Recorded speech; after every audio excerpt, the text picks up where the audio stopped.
बड़े दुखी लग रहे हैं प्रश्नकर्ता। कह रहे हैं गर्भवती पत्नी को वन में छोड़ने पर भी राम मर्यादा पुरुषोत्तम कहलाए, जुए में द्रौपदी को हार कर भी युधिष्ठिर धर्मराज कहलाए। अरे अगर ये धर्म है तो फिर अधर्म क्या है? ताली बजा दूं डायलॉग पर या जवाब दूं? चलो जवाब दिए देता हूं। क्रिकेट विश्व कप के फाइनल में 4 रन पर भी आउट हो जाने पर भी सचिन तेंदुलकर भारत रत्न कहलाए। क्यों? 20 फ्लॉप पिक्चरें देने पर भी अमिताभ बच्चन सुपरस्टार कहलाए। क्यों?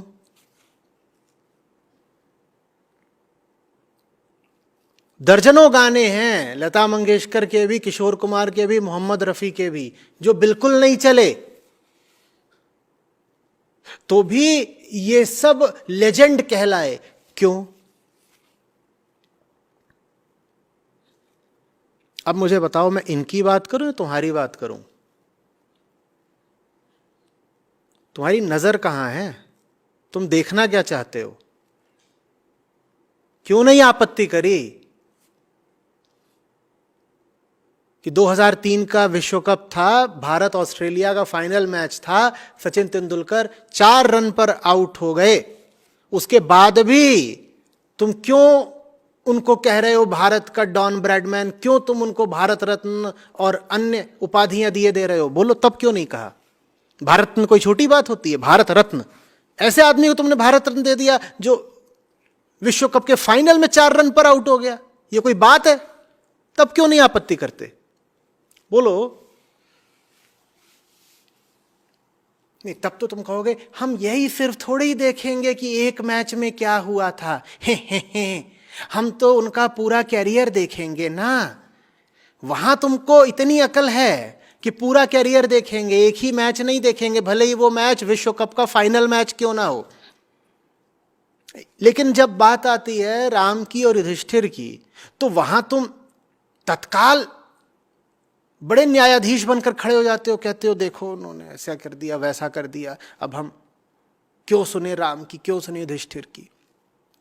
असली बात यह है कि तुम्हें युधिष्ठिर और यक्ष के प्रश्नों में, संवाद में, प्रश्नोत्तर में जो बुद्धिमत्ता है उससे बचना है। वो बुद्धिमत्ता तुम्हारी जिंदगी के वर्तमान ढर्रों के लिए बहुत खतरनाक है। तो तुम्हें कोई ना कोई बहाना, कोई उपाय निकालना है कि मैं कैसे युधिष्ठिर से कन्नी काटूं। तो तुमने उपाय निकाल लिया, तुमने कहा अच्छा युधिष्ठिर बचना है यार, युधिष्ठिर से अगर बचे नहीं तो ये आदमी खतरनाक है।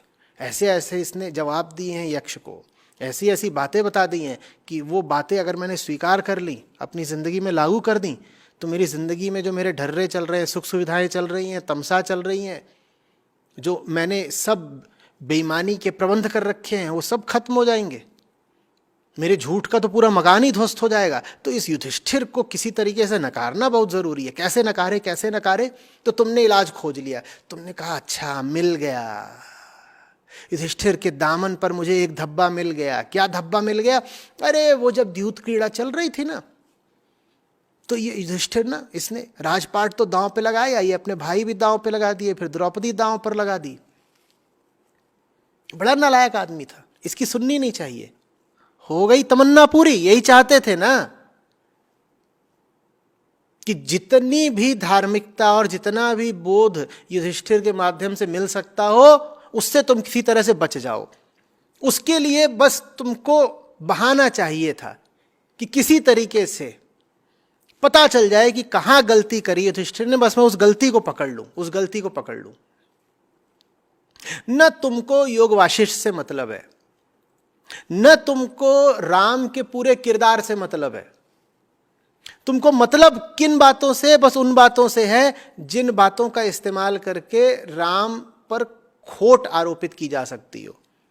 शंभू को वध करा राम ने, सीता की अग्नि परीक्षा क्यों ली राम ने, सुग्रीव बाली युद्ध में क्या राम ने धोखा करा था? गर्भवती सीता को वन भेजा राम ने, ये सब तुमको याद है। और दर्जनों और सैकड़ों जो राम के चरित्र में सुनहरे रत्न जड़े हुए हैं वो तुमको दिखाई नहीं देते। उल्टी बात है, वो तुमको साफ साफ दिखाई देते हैं। वो तुमको न सिर्फ दिखाई देते हैं बल्कि उन बातों से तुम्हें खतरा दिखाई देता है। तुम्हें उन बातों से बचना है। इसलिए तुम्हारे लिए जरूरी है कि तुम राम को झूठा साबित करो, कि तुम राम को बेईमान साबित करो। कर लो, राम का क्या जाता है इसमें, तेरा घाटा, उनका कुछ नहीं जाता। वो तो जो है सो है, तुम अपनी संभालो। तुम्हें नहीं राम को मानना, तुम रावण को मान लो। तुम रावण को ही मत मानो, तुम कुंभकर्ण को मान लो। इतनी सारी और राक्षसनियां थी, राक्षस थे, तुम उनको मान लो। तुम ताड़का के भक्त हो जाओ, तुम पूतना पुत्र कहलाओ, किसी का क्या जाता, बस तेरा घाटा। अरे भाई, उन्हें अवतार ही तो बोला गया है ना, परम ब्रह्म तो नहीं बोल दिया गया। अवतार का मतलब समझते हो? वो जिसने अब तुम्हारे जैसा रूप ले लिया है। निर्गुण को सगुण बनना पड़ा है, असीम को सीमित बनना पड़ा है, निर्विकार को विकार युक्त होना पड़ा है तुम्हारी खातिर। अवतार में तुम्हारे गुण, तुम्हारे लक्षण तो रहेंगे ही ना, वरना तुम उससे संबंध कैसे बनाओगे।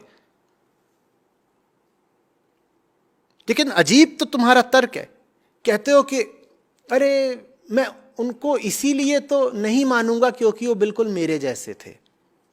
वो तुम्हारे जैसे कुछ हद तक हो, ये उनकी मजबूरी है अगर वो तुम्हारी मदद करना चाहते हैं।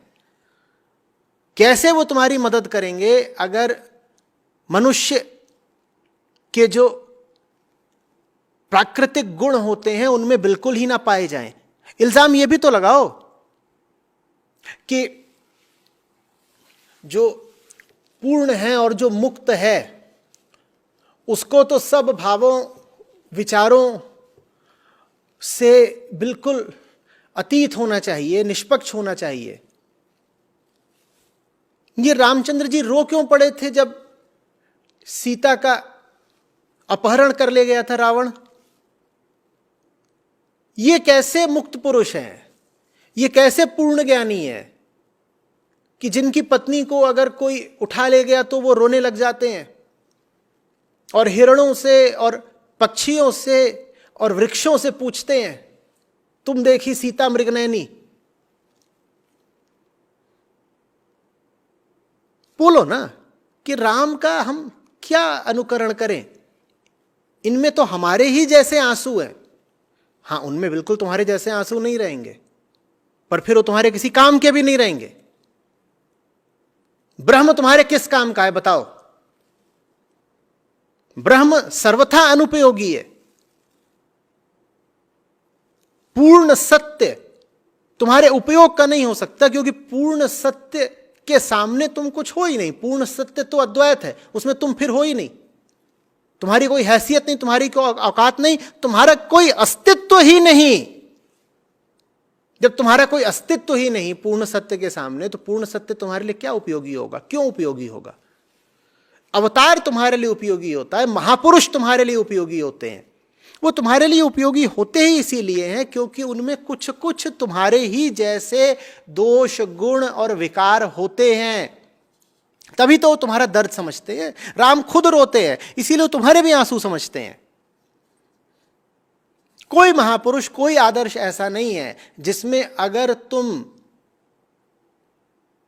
खोट ढूंढने निकलो तो खोट ना मिल जाए। और अगर तुम्हें किसी महापुरुष में कोई खोट नहीं मिल रही तो वो महापुरुष नहीं, ढोंगी और झूठा आदमी है, जिसने बहुत ही नकली तरीके से अपना चरित्र और अपने जीवन की कहानी का प्रचार किया है, ऐसा कि तुम्हें उसमें धोखे से भी कोई कमी ना मिल जाए।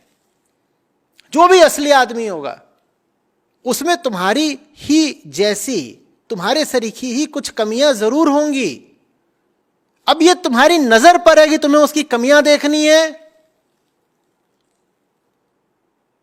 या उसकी महानता, ये तुम्हारे ऊपर है, ये तुम्हारी नजर की बात है। और याद रखना, तुम्हारी नजर तय कर देती है कि आगे तुम्हारे जीवन का क्या होने वाला है। जिन्हें ऊपर उठना है वो ऊपर उठने का बहाना ढूंढ लेते हैं, जिन्हें ऊपर नहीं उठना उन्हें हिमालय की ऊंचाइयों पर भी गंदगी दिख जाती है। वो कहते हैं हम ऊपर क्यों जाएं, ऊपर तो गंदगी है ना। हमने देखा है हिम शिखरों पर भी हमने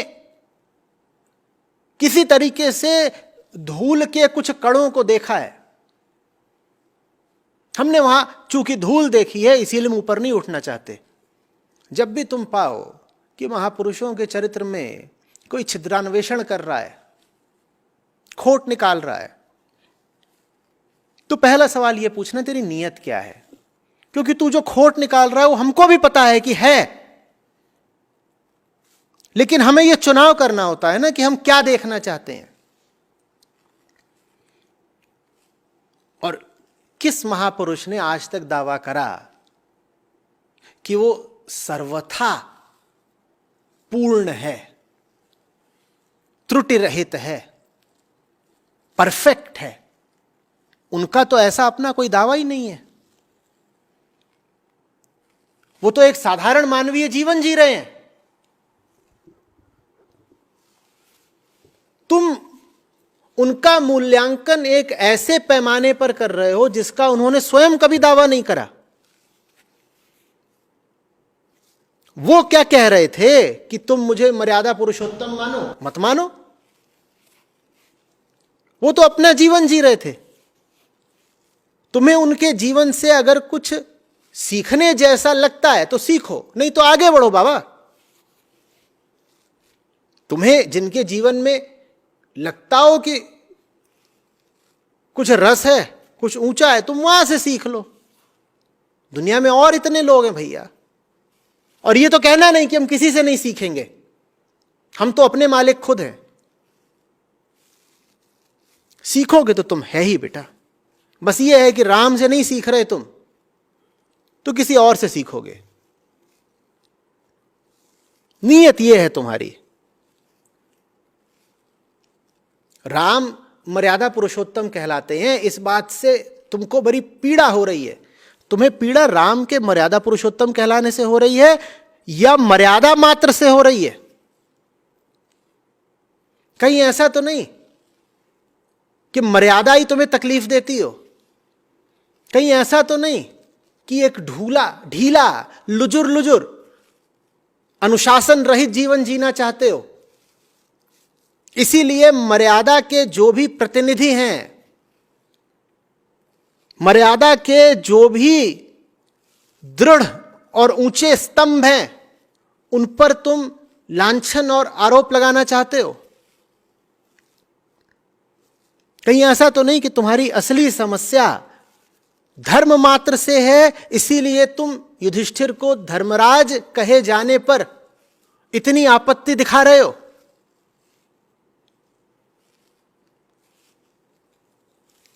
जीवन के सब क्षेत्रों में जो भी अग्रणी लोग हैं, उन सब में तुम त्रुटियां पाओगे। क्या तुमने वहां भी जाकर के कहा कभी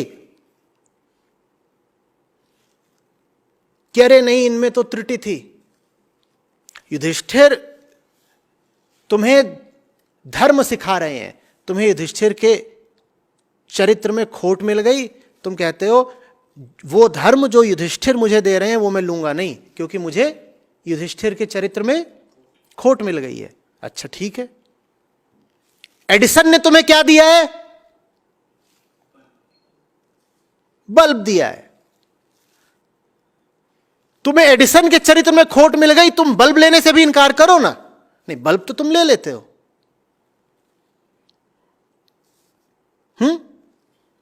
और जितने लोगों ने तुम्हें जो जो चीजें दी हैं उन सबका भी चरित्र तुम क्यों नहीं परखते? और वहां जब तुम्हें खोट मिले तो उन्होंने जो तुम्हें चीजें दी हैं, या जो विचार दिए हैं, या जो आदर्श दिए हैं, उनको लेने से इनकार कर दो ना। नहीं, वहां तो तुम लिए जाओगे। राम और युधिष्ठिर की जब बात आती है तो वहां तुम बड़े चौकीदार हो जाते हो। वहां तुम्हारी सतर्कता का कहना ही क्या, कहते हो नहीं नहीं नहीं, यहां अगर थोड़ी भी खोट होगी तो मैं इनका अस्वीकार कर दूंगा। वही अस्वीकार तुम दुनिया भर के दार्शनिकों का, विचारकों का, वैज्ञानिकों का क्यों नहीं करते? बोलो। वहां तो उनको तुम सर पे चढ़ाए रहते हो कि नहीं नहीं बहुत बढ़िया है।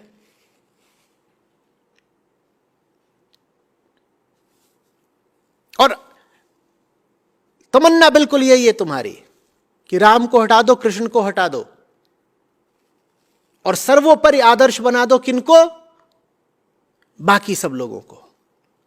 और जिनको आदर्श बना रहे हो उनके चरित्र के जो दाग धब्बे हैं उनकी बात नहीं करनी, नहीं करनी, वो छुपा जाएंगे। तुम छुपा जाओ, इसमें तेरा घाटा, उनका कुछ नहीं जाता।